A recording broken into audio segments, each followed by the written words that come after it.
Mount মঙ্গানুয়ে দর্শকদের মারতে গেলেন খুশদিল শাহ।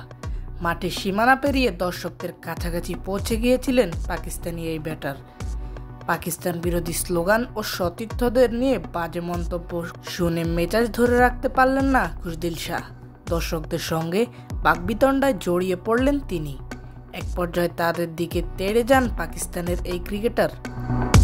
মাউন্ট মঙ্গানুয়ে শনিবার পাকিস্তান ও নিউজিল্যান্ডের তৃতীয় ওয়ানডের সময় ঘটনাটি ঘটে, যার জেরে দুই দর্শককে মাঠ থেকে বের করে দেওয়া হয়। এই ম্যাচের একাদশে না থাকা খুশদিলের কাণ্ড নিয়ে একটি বিবৃতি দেয় পাকিস্তান ক্রিকেট বোর্ড পিসিবি। সেখানে বলা হয়, পাকিস্তান বিরোধী স্লোগান দেওয়া দর্শকরা ছিলেন আফগানিস্তানের নাগরিক।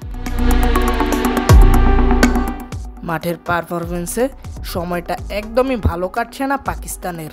তৃতীয় ওয়ানডেতে 43 রানে হেরে 3 ম্যাচের সিরিজে হোয়াইট ওয়াশ হয়েছে তারা। নিউজিল্যান্ড এবারের সফরেই টি-20 সিরিজে 4-1 ব্যবধানে হারে পাকিস্তান।